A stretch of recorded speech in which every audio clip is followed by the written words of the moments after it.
4 PM news network में दोस्तों आपका स्वागत है। मैं हूं आपके साथ राशिद ज़हीर। मुझे बिल्कुल भी हैरत नहीं होती जब बंगाल का एक जज, हाई कोर्ट का जज, राजनीति में आने से पहले अपने रिटायरमेंट के बाद ये कहता है कि मैं तो साहब 30 साल से 35 साल से आरएसएस के अंदर, आरएसएस की मान्यता से, आरएसएस की सोच से बड़ा अभिभूत था। अब आप अंदाज़ा कर सकते हैं कि जब देश का बड़ा जज, किसी कोर्ट का जज ये कहने लगे मैं 30-35 सालों से उस संगठन की हिमायत करता हूँ जिस संगठन का हाथ गांधी जी की हत्या में किसी न किसी प्रकार से शामिल था आरोप के मुताबिक। ऐसे ही जब राज्यपाल इस प्रकार की ज़बानी बोलते हैं मुझे हैरत नहीं होती, लेकिन फिर भी एक नक्शेबाजी, एक ड्रामा तो करना पड़ता है। अरे साहब ऐसा कह दिया। तमिलनाडु के जो राज्यपाल हैं, किस प्रकार से वो सुपर सीएम अपने आप को समझते हैं, किस प्रकार से लोगों का आरोप यह है कि वो सुपर सीएम समझते थे अपने आप को। सुप्रीम कोर्ट की फटकार पड़ गई, लेकिन अंदर का हिंदुत्व जाग गया।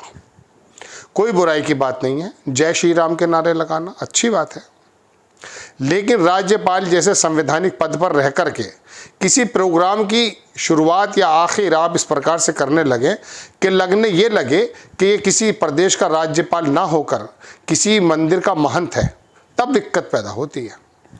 आप देखें दोस्तों, आपको खबर सुनाता हूं मैं। जय श्री राम का नारा लगाकर विवादों में घिरे तमिलनाडु के राज्यपाल RN रवि विपक्ष ने बताया आरएसएस का प्रवक्ता।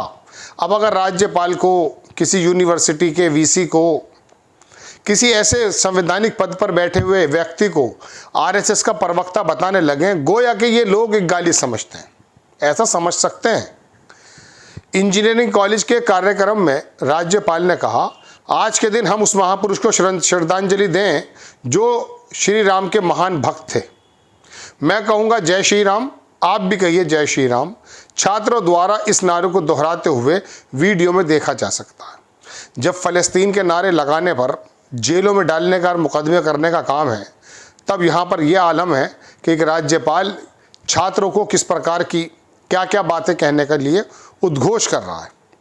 तमिलनाडु के राज्यपाल RN रवि एक बार फिर विवादों में आ गए। मदुरै के एक इंजीनियरिंग कॉलेज में, किसी मठ में नहीं, किसी शाखा में नहीं, इंजीनियरिंग कॉलेज में कॉलेज के छात्रों को जय श्री राम का नारा लगवाने को लेकर सियासी घमासान छिड़ गया। राज्यपाल के इस बयान का वीडियो सोशल मीडिया पर वायरल हो गया। इसमें वो छात्रा के कंब रामायण लिखने वाले एक प्राचीन कवि को श्रद्धांजलि देने के लिए ये नारे लगाने की अपील करते दिख रहे हैं। अखबार लिखता है दोस्तों कि इंजीनियरिंग कॉलेज के कार्यक्रम में राज्यपाल ने कहा, आज के दिन हम उस महापुरुष को श्रद्धांजलि दें जो श्री राम के महान भक्त थे।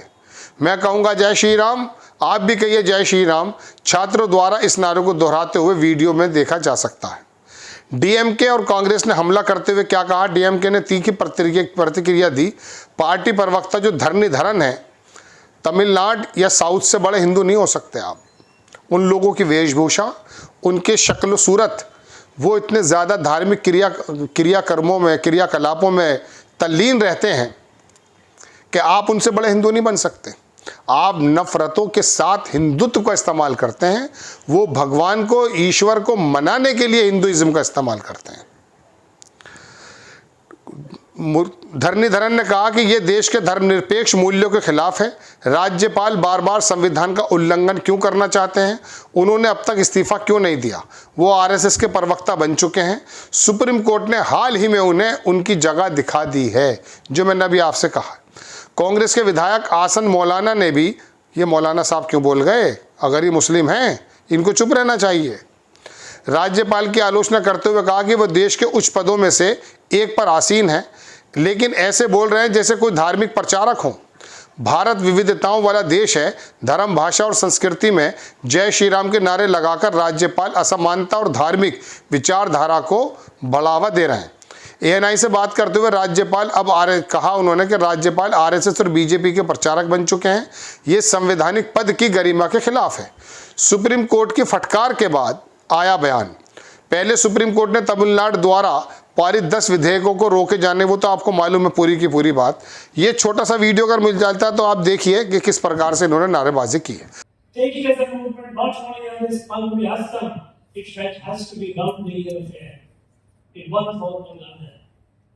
And on this day, let us pay tribute to Kambar by paying tribute to the one who was a great devotee of from Sri Ram. I say and you say, Jai Sri Ram! Jai Sri Ram! Jai Sri Ram! Jai Sri Ram! Jai Sri Ram! Jai Sri Ram! अब इसमें नारे में दिक्कत क्या? मुझे तो कोई दिक्कत नज़र नहीं आती। मैं जय श्री राम बोल सकता हूँ, आप भी बोल सकते हैं, पूरा देश बोलता है, कण कण में जय श्री राम बसे हुए हैं। मर्यादा पुरुषोत्तम श्री राम जी को अल्लामा इकबाल ने इमाम हिंद कहा है, लेकिन इसको डिस्प्यूट का बायस बनाया किसने? श्री राम के नारे सब लोग लगा रहे थे, पूरा देश लगा रहा था, लगाता रहेगा। ये जब से भारतीय जनता पार्टी और आरएसएस के जो विचारक आए और उन्होंने आकर के इस नारे को, जय श्री राम के उद्घोष को अपना बाकायदा ट्रेडमार्क बना लिया, तब से दिक्कत हुई है। यानी कि जहां मस्जिद है उसके बाहर भी आप श्री राम के नारे लगाएंगे, संविधान के पद पर बैठे हैं तब भी, जबकि ये मंदिरों का काम, मस्जिदों का काम मस्जिद में। अब कोई अजान पढ़ने लगे आकर के इंजीनियरिंग कॉलेज में, बताइए आप पसंद करेंगे क्या? अरे भाई, इंजीनियरिंग कॉलेज है, कुछ ऐसी बातें करो जिससे लगे कि हाँ पढ़ा लिखा व्यक्ति बात कर रहा है, देश को आगे ले जाने की बात करो। मैं कभी कभी ये सोचता हूँ दोस्तों, एक फिल्म देख रहा था, छोटा सा एक उसका अंश मुझे याद आ जाता है। एक लड़का है वहाँ, मतलब हीरो है, सॉरी, उसका नाम विजय है, उसने भी अपनी शादी पार्टी बनाई। मैं दक्षिण के हीरोज़ को ज़्यादा नहीं जानता, रजनीकांत, कमल हसन के अलावा। तो मैंने उसका एक छोटा सा क्लिप देखा दोस्तों कि एयरपोर्ट पर उसकी बहुत बुरी तरीके से तलाशी ली जा रही थी, नंगा करके। कोई बाहर का एयरपोर्ट था, वहाँ पर उसने धोती कुर्ता, वही जो उनका पारंपरिक लिबास होता है, उसने देखा कि एक बंदा, एक लड़की लाइन में खड़ी हुई एयरपोर्ट पर, उसे अचानक कोई अटैक आया बीमारी का, वो वहाँ से कूद करके गया और उसने जा करके एक सिपर जो होता है कोल्ड ड्रिंक का, उसे लेकर के उसने यहाँ गले में सुराख किया, खून निकला, वो ठीक हो गई। तो पता ये चला कि वो कपड़ों के से जो है ना अंदाज़ा दूसरा कर रहे थे गोरे। लेकिन जब उसने बताया कि वो दुनिया के और एशिया के और इंडिया के सबसे बड़े और बहुत शानदार डॉक्टर, उस वाले क्लिप में था वो सीन, मुझे फिल्म याद नहीं है, फेसबुक पर आया था तो मैंने देख लिया। तो उन्होंने कहा कि आप गलत ना समझा करें। तो बिल्कुल मैं आपको बताना ये चाहता हूं कि आप तमिलनाडु के दक्षिण के लोगों को जो आप श्री राम के नारे लगवा रहे हैं राज्यपाल के पद पर बैठ करके, आपको अब आरएसएस का और बीजेपी का प्रवक्ता बताया जा रहा है। आपको तरीका क्या था? पहले के राज्यपाल ऐसे ही थे क्या?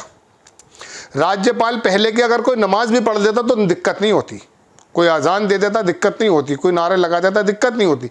आज के माहौल को राजनीतिक पार्टियों ने, खास करके आरएसएस की विचारधारा की सत्ताधारी पार्टियों ने कुछ इस प्रकार से बना दिया, ऐसे आरोप लगते हैं दोस्तों कि ये अचरज लगता है। वरना श्री राम के नारे लगाने में दिक्कत क्या है? दिक्कत तब हो जाती है कि जब आप यात्रा निकलते टाइम मस्जिदों के सामने डीजे बजा के गाली गलौच वाले गाने बजाते हैं और वहाँ पर श्री राम का नारा लगाते हैं।